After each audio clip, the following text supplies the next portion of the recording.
Good morning. Welcome to another edition of Coffee with Tea. I'm your host, the amazing T Street. Today's talk is dedicated to one of the best leaders that I know. His name is Logan Booker.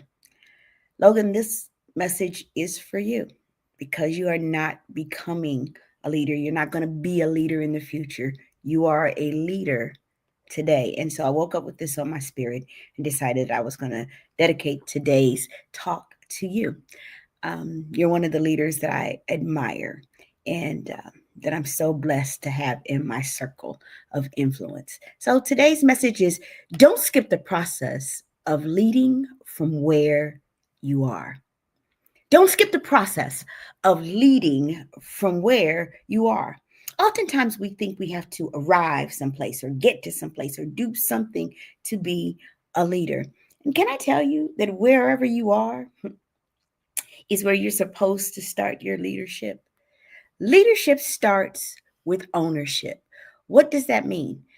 It it doesn't begin the moment that you get to a platform or to a platitude.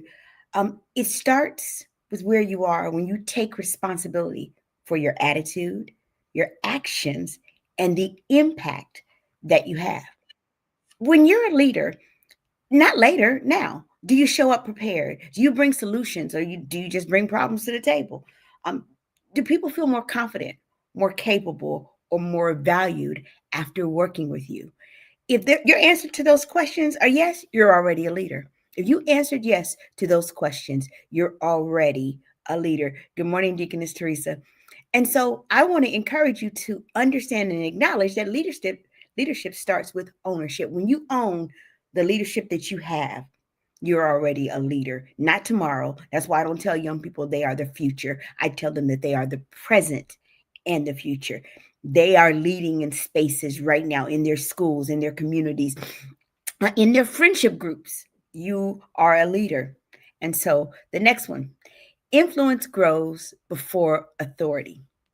So oftentimes I think that people want to be considered leaders because they think that if they are leaders, they have the power and the authority.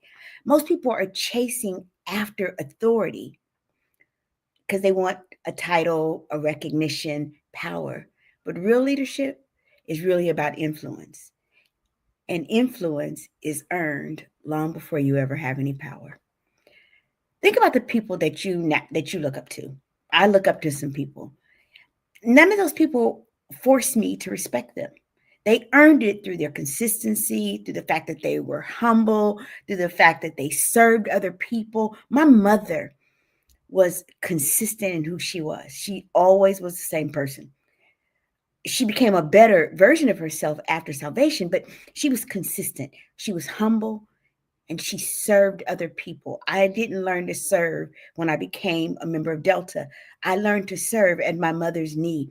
And so for me, my mother was a leader, not because she had authority or power, had influence. And her greatest sphere of influence was in our family because we got to see it up close and personal. Good morning, Jackie. We got to see it up close and personal. So it's so important that you understand that your influence exists long before you ever get a title or have some authority. The process to becoming a leader is what builds us. It is not the leadership or the destination that makes us who we are. We can get to where we're trying to go fast, but it won't make you stronger and it won't make you better. Leadership is something that challenges you. Logan, sometimes you feel challenged by me pressing you and pushing you. Leadership takes patience and character and was resilience. Remember, I always tell you, I'm pressuring you because when I pressure you, it's going to produce greatness in you. Those aren't traits that you can suddenly develop. You can't develop patience today. You got to develop patience by being tried over time. You don't develop character simply because you want it. You develop it because you confront every situation and overcome those situations with integrity. That's how you develop character. And you can't have resilience if you've never been through anything because real leaders are forged in fire. When you got to work with difficult people, it makes you a better leader. when people reject your ideas, because every idea isn't a good idea. When people push you for something greater and something better, it makes you stronger and it makes you better. And when you're under pressure, people don't always see the effort that you're giving.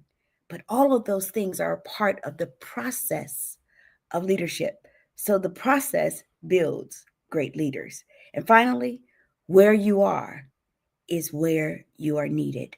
Wherever you are, good morning, Doc, how are you? Wherever you are is the place where your gifts and your talents are needed. I started this out by saying that this talk is dedicated to one of my favorite young leaders. He's a high school senior named Logan. Logan, you're needed in the circle that you're currently in as a leader. You're needed for the kids that you're going to lead when you become a teacher. When you go into these classrooms this school year to do your shadowing, little kids are going to be looking up to you. Give them something to see, because we know without a doubt that where you are is where your talents are needed, no matter who you are. Maybe it's not a big platform, but did you know that your grandkids or your coworkers, maybe today the place where you get to lead is by giving them encouragement. Today, what you have is a gift called encouragement. You are an encourager. Do you know how powerful that is in a world that's dark and that's gloomy, to be an encourager? Maybe your team at work, they need calm. They need calm because right now your workplace is chaotic. And maybe what you bring is a sense of calm. That's a leadership skill, y'all. That's a place where you lead from where you are. Maybe your family needs you to lead with integrity and decision making. Whatever it is, y'all, wherever you are, that's where your leadership is needed. So don't go looking for a place to lead. Lead where you are. Whatever you do, don't skip the process of leading from where you are. Remember that leadership starts with ownership. Influence grows before authority does. You're influential long before you have authority. And the process builds the person. And finally, where you are is where you are needed. I'm the amazing T Street. Y'all, it's a Friday. It's a great day to lead from where you are. Remember that there's absolutely positively nothing amazing in me that's not in each and every one of you. So today, I charge and I challenge you to lead from where you are. Have an amazing day and an amazing weekend.